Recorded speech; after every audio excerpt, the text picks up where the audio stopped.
The queues closed in just 35 minutes, chat, and once they do, we're going to be finding the 50 teams that move forward into the grand finals in about an hour and a half, and they're the $250,000 prize pool that awaits them. I'm your host, Hello Kelly Link, and of course, 11-2K and Sancho West have been your commentators through the day. And guys, it's been some good games. We only have about 35 minutes left before queues close, and I just want to know what has been the highlight for you so far, Sancho West. Oh, easily. Wolfies and CRR. CRR throwing the crash pad downtown, creating the jack-in-the-box play. That was a phenomenal play to pull on this competition. It's by far my favorite.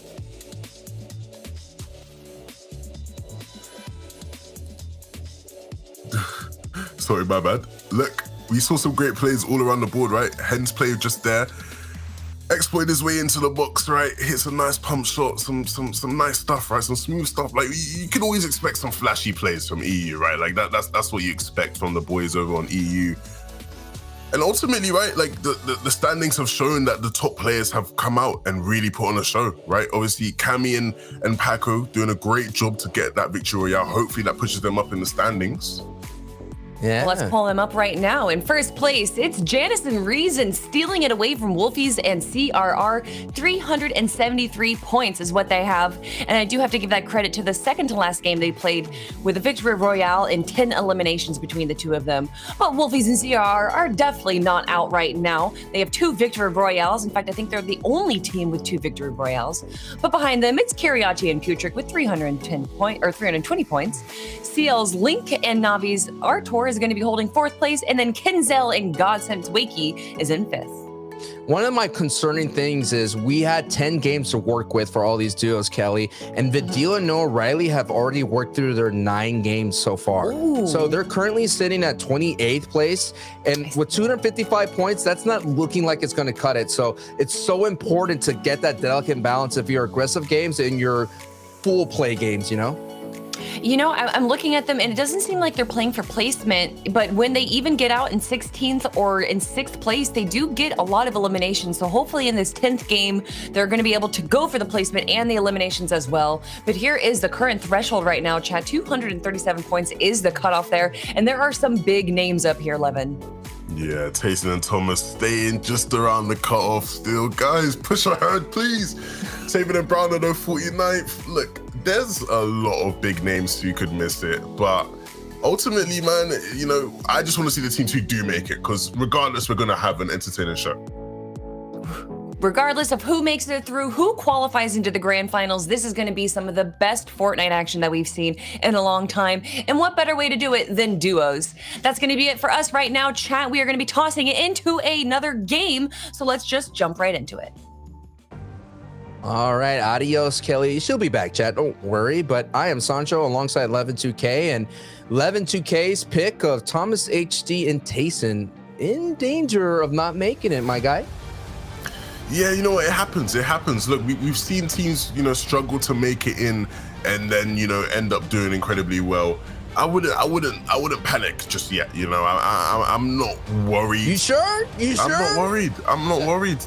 Are you worried? Okay, I'm not worried. I mean, I'm not worried. I mean, we have a couple more games left, 35 minutes until the queues close, and then we have more additional 30 minutes. This is the semifinals of the DreamHack Open featuring Fortnite Duos Edition. You've been wanting it, chat. The Fortnite community has been wanting it, and DreamHack has delivered. And so far, our competitors have delivered insane action. And if you want insane action, here we go. Let's see who gets it. Oh no. Astra and Hardfind have had an absolute stinker.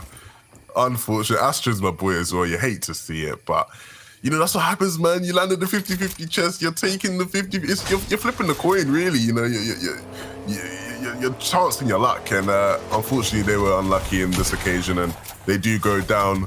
Unfortunate for them. But look what's going on over here towards Lazy Lake. Rezumi and Mawalker, they're going to be going down. Well, sorry, I should say Mawalker's going down. Rezumi's his teammate coming in to try help. But will his help matter?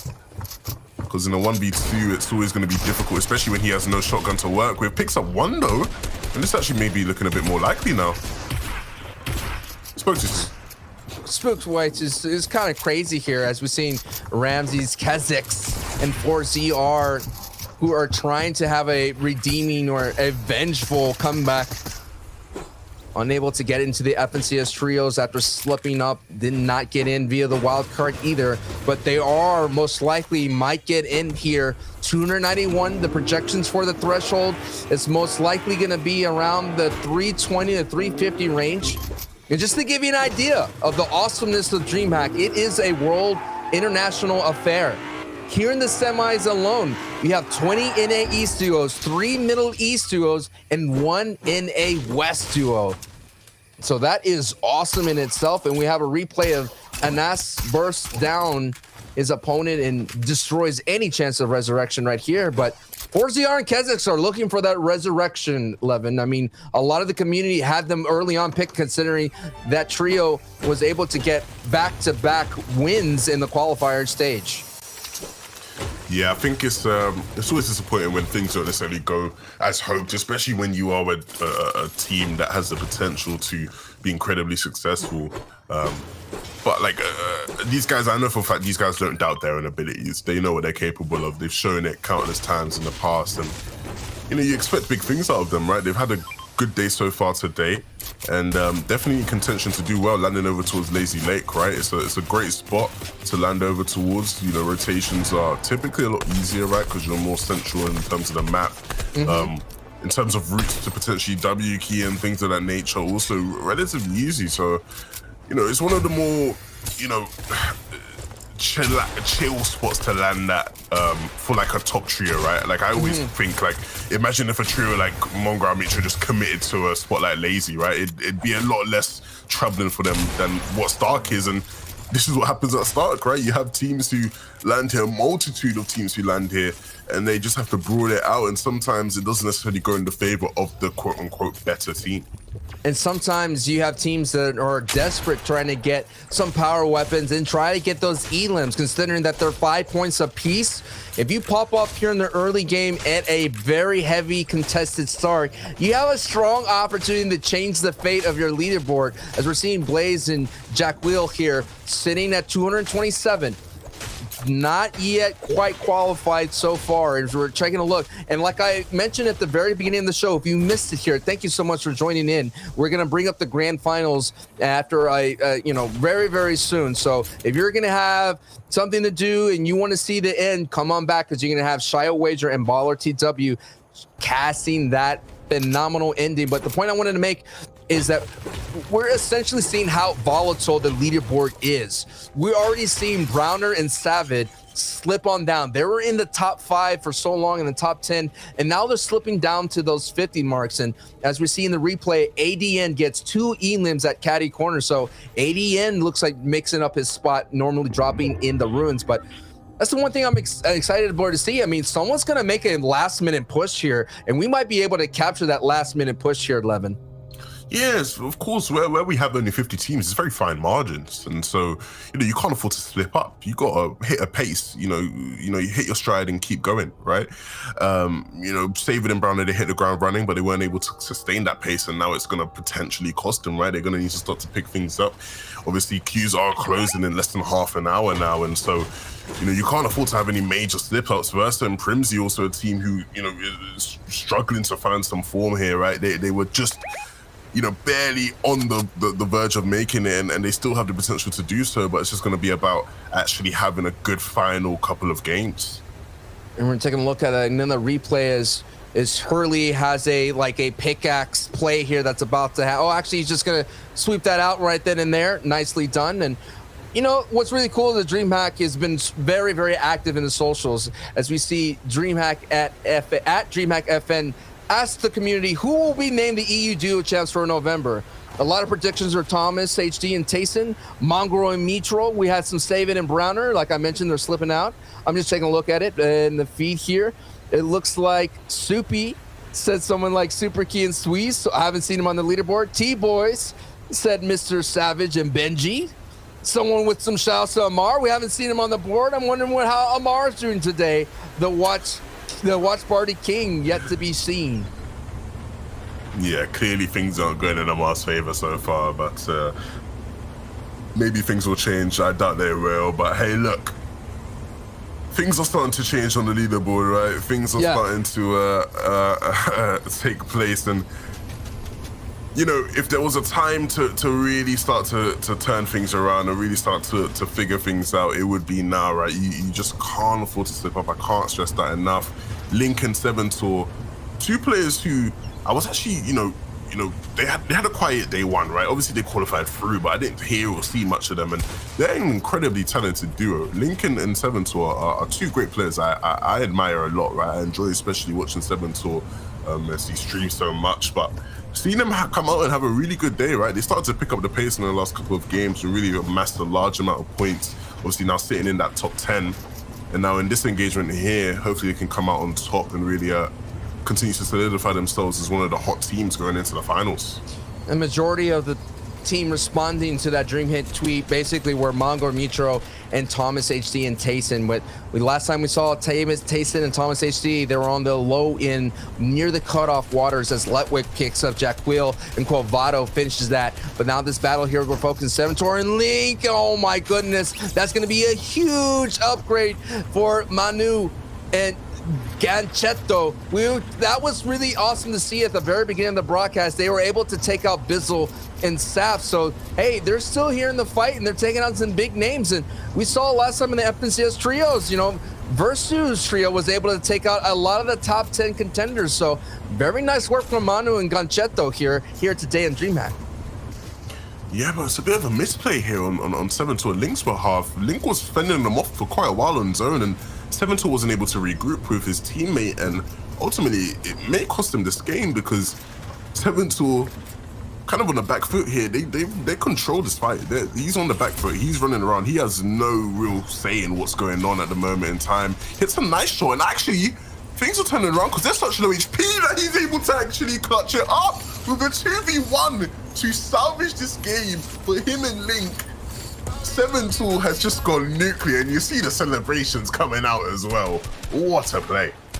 And that's a big time engagement considering that island up north, the Fish Island, has so many fish spots. And you could definitely recover, go down the Craggy Cliffs, get the reboot, and go back to looting. But now we're going to see Grizzly's Lizen here was slow. This is going to be a duo that's 253. So we're seeing a lot of teams on the bubble. The threshold's going to be around 320 to 355. 352 is going to be the ultimate, kind of like you're safe and you're vibing it out. But now Lizen with the nice crash box, getting right into that play right then and there, gets the elim, and now he has to clutch as a solo here. Already solo clutches are happening all day, and now Lizen's gonna go up against, and the edit happened as the crash pad goes right through, unable to get that clean box breaker play, because I like that, man. Hey, sometimes edits could happen, and you know, went right through that edit.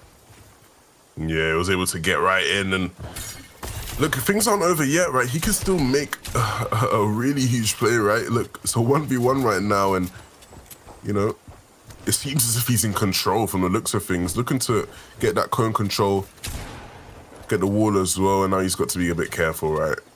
He's got to be a bit careful. Things aren't so easy and free. Does get a Scott, which is a nice upgrade. But needs to now connect with a shot. He does, but the trade... Okay, he's able to clean that one up.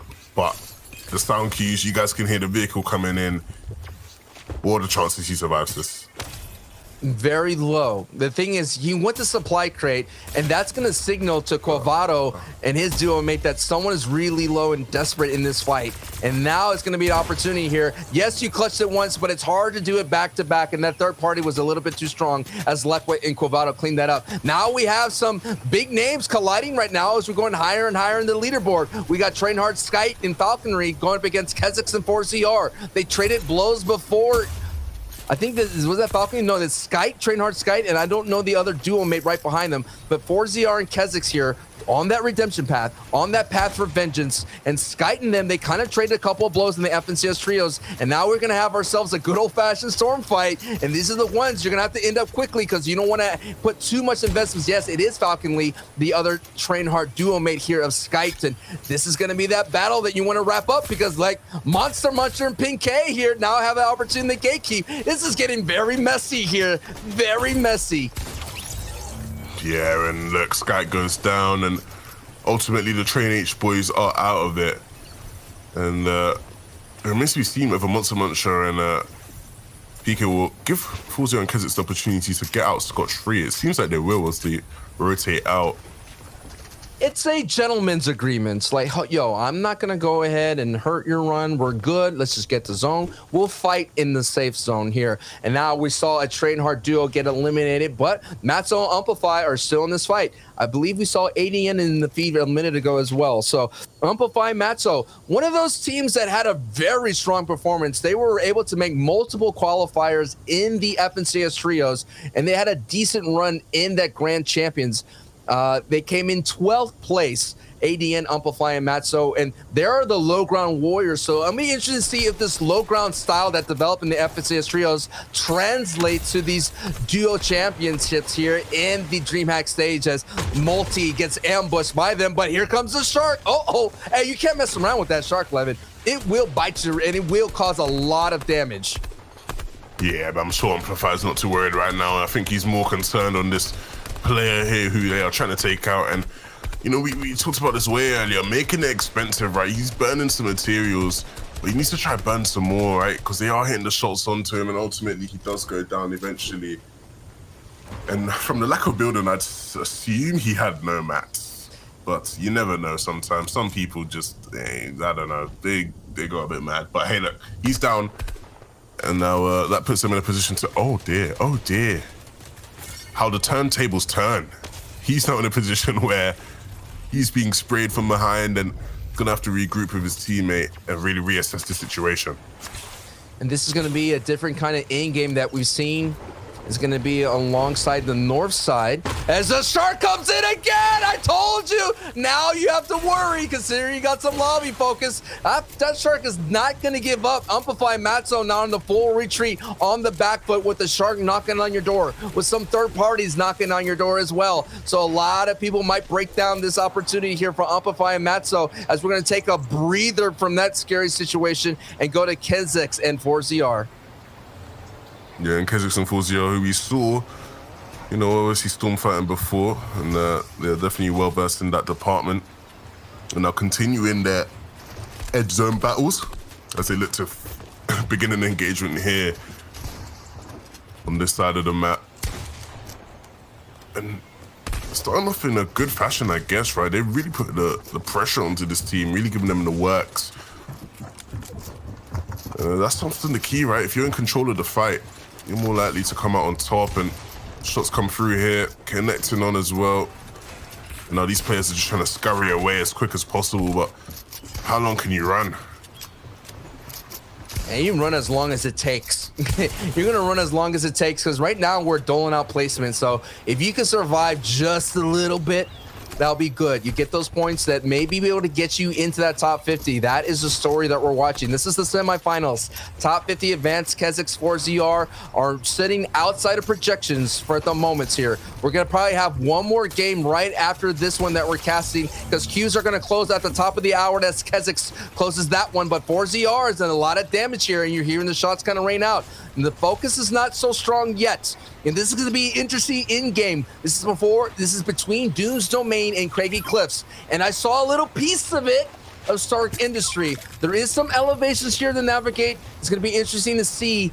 And as well, 11, there's no traditional in-game leader in a duo. You kind of have to do both as a duo. That's what I like about duos, is I think the most balanced players, the two players that are most balanced between each other in terms of mechanical skill and in-game leadership, are going to have very successful runs. Because you already mentioned all the solo clutches. If you don't know how to do your rotations, you could be a mechanical god, but you will struggle in these kinds of lobbies because there's a lot more eyes looking for picks.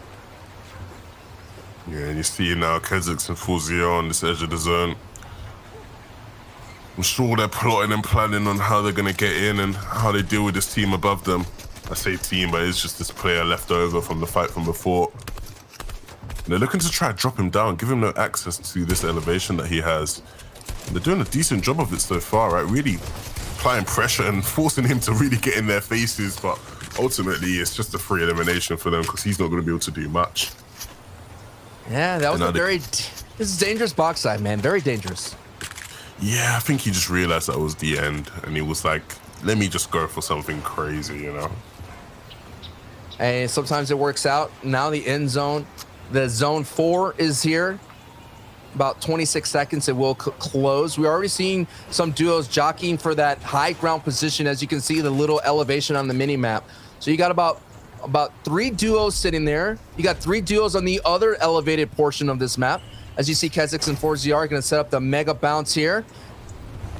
Greatly timed, as you saw a lot of arrows all of a sudden looking their way, and they kind of get through without any kind of tags. But right now, queues are going to close in 15 minutes, and we're going to take a look at the leaderboard after this match and double check how many remaining matches our duos have left, because it's going to come down. I really believe that one last match that you kind of squeeze in at the very, very end is going to determine a lot of people's fate in that top 50 there, Levin. Yeah, most definitely. And you know, the nerves can start to come in at that point when you know you have to have a big game to actually make it in. What do you think is harder? You know, knowing you have to have a big game to make it in, or knowing that you need to just kind of secure things? You know, if you have a bad game, it's over and you can all fall, and you know, you can fall out of contention. That's a great question. I mean, we saw in the FNCS trios in the NAE side, Reverse 2K, Day and Miro were doing all that they can to hold on. I think holding on is a lot harder considering that you're playing a different play style. Some of the people, you're not going to be too passive. Even Mongrel, Mitro, and Tayson, they had to change their drop because they were doing all that they can to hold on. And they had literally 3 games of them just holding on. And I just think they're just not used to it. Everyone's used to like a aggressive W key game in a sense. If you're in this type of mentality, if you're in this top 1% of Fortnite in the EU region. So I think it's a little bit easier to kind of play aggressive. It's a lot harder to be like super passive and like, let's just not engage. You know what I mean? I think that is what's going to be for me when I observe how pros assess these situations, as Reiki and A520 get some nice picks up right now as Asto. Now we're in the 22, 43 players left, and now 5th zone is revealed, the half in and half out, and everybody up north is going to make a dangerous trek here into the safe zone. Yeah, and these guys are staying pretty, right? Obviously, 7-2 and Link in a position where they're trying to rotate inwards, and maybe I'm wrong, maybe they're not trying to rotate in. It looks like they're just trying to pick up on a limb here, and they do so quite effectively as well. What about yourself as we're getting into this end game? Is it easier to hold on or to have that pop-off game to get in to qualify? I think it's easier to hold on because essentially you know, you just have to play your game the way you've been playing, whereas, you know, if you're in a position where you have to force the issue and really do something out of the norm to try and make it in, and there's a lot of, you know, risk that comes with that. Here it is, the risk for Link and 7-2. They're sitting pretty safe at the moment. Now we're seeing Analyx and Nate, former duo champions in the FNCS here, kind of have a stronghold at Hyper in moments. If the zone does pull opposite from them, they could easily shockwave over, rotate right over. Moraine, a DreamHack champion in this fight. We haven't really mentioned Kinzel's back-to-back championships. It'd be amazing to be a 3-time DreamHack champion for Kinzel, and that is what's up for grabs here in the DreamHack duos. 7-2 and Link being a very strong duo right now, considering that they're in a number 14th at the moment on their leaderboard. And one of the things that Levin did mention, yes, Wolfies and CR was holding that number 1 spot. Janice's duo was holding on to the number 1 spot, but maybe you don't want to be number 1 in the semifinals, because we have yet to see a number 1 semifinal and a number 1 grand champion in any Fortnite competitive scene. Yeah, and so, you know, maybe today will be that day where things change, but, you know, it's always a possibility, right? It's always in the cards. Link and 7-2 picking up another elimination and now looking to clean up on Draw, and they do so. They're on a tear right now. Oh dear, a bit of a failed rotation there. A bit rushed, it seems. 7-2 launching himself, and Link not able to follow as well. But these guys have the potential to have a huge game right now, on top of the already amazing day they've had, and really kind of tarnish a lot of the hard work other players have put in to try and make it into that qualifying range, right? because this is the time in the session where it starts to matter. These end games start to really matter, and if 7-2 and Link are coming and really putting an end to your games, it could really ruin you for the rest of today. And one of those duos is Moraine and Jaspe. Really had a good performance in the FNCS trios along with Lunef. But Moraine and Jaspe are just on the cusp right here. Again, the projection is 320. 352 makes you really safe. Again, that is an unofficial projection. As we're seeing a peak at height, it is Quavado holding on with a nice split with Letwick, but Letwick is really low on HP. How long can they maintain height? That's going to be the question here. We're going to take a look at the rest of it. Clement, Nakos is in this fight. Pink K along with Monster Muncher is in this fight. Trainhardt's Matzo is still up on his feet. And of course, 4ZR alongside with that duo is on their feet. So all of them are now racking up. Every time someone goes down to the feed, they're racking up placement points. But if you're on height, as Letwick now has 100 HP, plus shield is looking good. Moraine and Jaspe are looking good, but this is an opportunity to start racking up those elims. They got the power in their weapons, but do they have the angles to get those hits? Sancho, Moraine and Jaspe are feeling it. I don't think he caught it, but Moraine just hits ace tonight in the end game to pick up an elimination. And then he drops a sniper and continues about his day. These guys are clearly in the zone. And on this front side of the zone, they are looking to find angles. They see they're scouting high ground. They want to take it for themselves. By the moment in time, they're going to just continue their rotation path. Need to be careful though, because they're getting pressured in a bit relatively hard here. But nice use of their materials here to really get ahead of the zone and try to create some angles to find some potential elimination. Obviously, Jaspe picking up Mexi there. One of many they've already got so far, and now 7-2 and Link, who have gone from mid-ground to the low ground, looking to traverse this area and pick up some eliminations for themselves. Breaking through all of these old bills, really trying to find something, grasp at something. We saw Moraine and Jaspe trying to look up for high ground earlier, but not really making any sort of significant play for it. And Letwick and Quavado are chilling above, as they say. So, going to be interested to see if anybody decides to take that step and make that play. Here it is, a top 7 situation. There's 12 people left here. So there is a couple solo here and there. A lot of strong duos as Letwick is now being challenged by Jaspe and Moraine. They were looking for it and now they have it. Jaspe and Moraine have height and they're looking good. We were talking, look at Link and 7-Tor. That's the right side. That's the low ground. On the top right, Link's in trouble. So is 7-Tor. The Chaos from down low. They're barely holding on as Jaspe and Moraine are holding on to height as well. Kesix is going to cause some elim troubles, gets himself on the back end. Hurley is still in this fight. 4ZR goes down, and Kesix now goes down as well. Link 7-Tor are the duo alongside with Jaspe and Moraine. The solo is Hurley. The solo is out. It's a 2v2. Here we go. We only have a couple of games left, and that was it in the blink of an eye. There is your victory royale for Moraine and Jaspe. We were wondering where they would be in a 5 elim plus the royale. Looking really good, Levin. Finally pushing themselves into a bit of security, and now we will see who else is secure right after this break.